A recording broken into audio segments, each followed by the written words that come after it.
તમે જે પણ કામ કરી રહ્યા છો અત્યારે અથવા તો whatever you want to do એમાં કદાચ સક્સેસ નથી મળી રહી, તમે જે ઈચ્છો છો એ નથી થઈ રહ્યું, તો ઇન દેટ કેસ ભગવાન શ્રી કૃષ્ણએ અર્જુનને જે શ્રીમદ ભગવદ્ ગીતામાં કહ્યું તો યાદ રાખજો, ભગવાને સ્પષ્ટપણે અર્જુનને કહ્યું હતું કે સ્વધર્મે નિધનમ શ્રેય પર ધર્મો ભયાવહ, એટલે કે પોતાના ધર્મમાં જો મૃત્યુ થાય તો એ પણ ઉત્કૃષ્ટ છે બીજાનો ધર્મ પાળવા કરતા.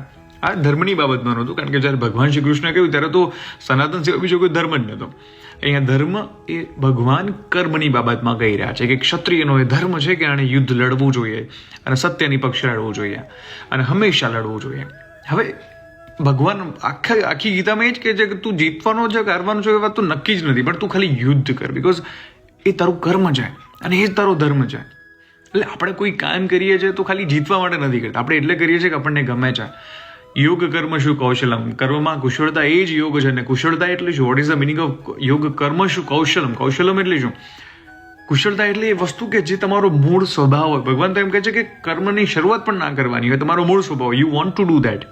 સો એટલા માટે બહુ સિમ્પલ છે કે તમને જે કામ કરવું ગમે છે, પછી એમાં સફળતા નિષ્ફળતા ચલો એક અલગ પાસું છે, પણ એક કામથી જ તમને ખુશી મળે છે, એ તમારો મૂળ સ્વભાવ છે. તો પછી બીજી બધી વસ્તુ એટલી બધી મેટર નથી કરતી, અને કદાચ એટલી જ વસ્તુ તમને ખુશ રાખવા માટે ઇનફ છે.